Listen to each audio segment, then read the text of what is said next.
Good afternoon, everybody. This is Mr. Carlsbad. Thanks for tuning in. And today we're going to talk about why housing prices continue to be on the rise, and that doesn't seem to be changing in the future. And it makes it really hard for first-time home buyers, younger folks, to get into the real estate game. So let's jump into it.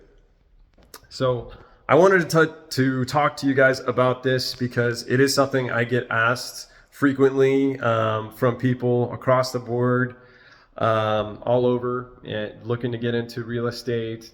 Why are these prices so expensive? How can these homes continue to be, let's say, $200,000 more than they were two years ago? I don't understand. Make it make sense.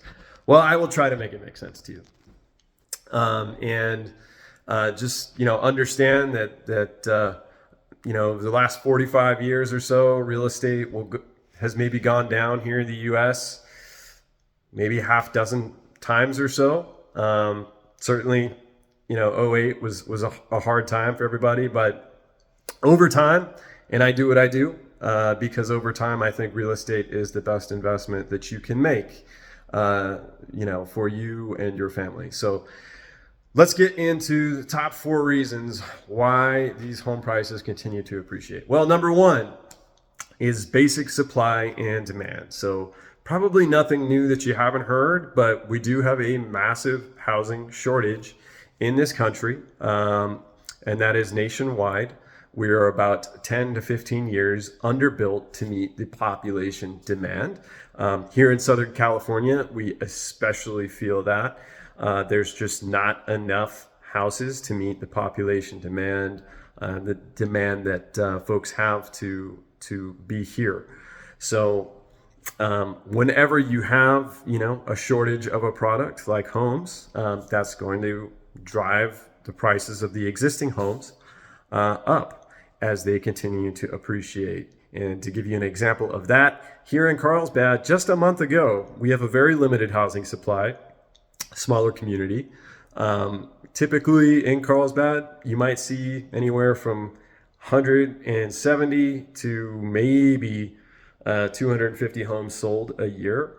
So we're not a big, geographic area, but just in Carlsbad a month ago, home prices went up nearly $400,000, home sale prices.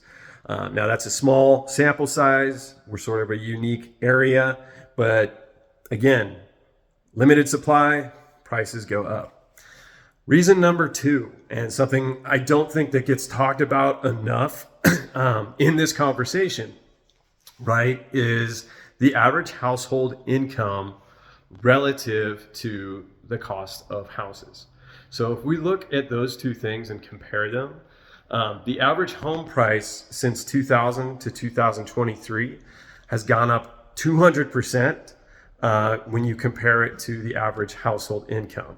So to me, what that means is people are getting paid the same nearly 20 years ago, equivalent to about what they were making, while the real estate prices have continued to become much more expensive. So people are not making enough to catch up on average to where those prices are going. So something to think about, and that's my reason number 2.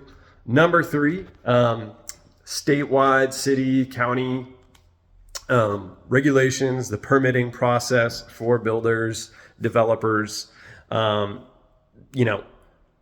When interest rates are higher for builders, and the costs of construction, have really gone up, that holding period where they have to get all of their plans approved through the city and the county, that becomes more expensive for them as well. So that is a deterrent for builders to be able to complete their projects and, meet the profits, be able to meet the profits that they need to meet to keep reinvesting and creating, more construction and completing more projects. So if you talk to anyone in the industry, developers, investors, they will tell you that it's challenging with the rising costs of money, for them to finance, of construction.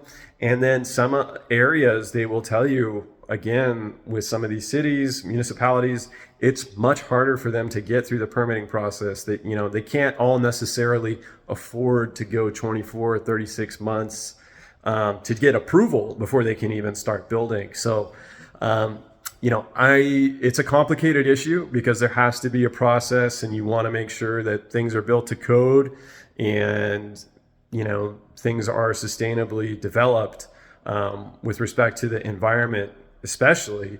But it's a difficult, it just seems like there's got to be a better way for us to figure that out. But that would be reason number 3. And then again, reason number 4 is just the cost of construction have gone up exponentially since the pandemic. And there are a variety of reasons for that as well. But all of these things factor into why we do see that the home prices on average are going to continue to keep going up. So thanks for tuning in, guys. This is Mr. Carlsbad. We'll catch you on the next one.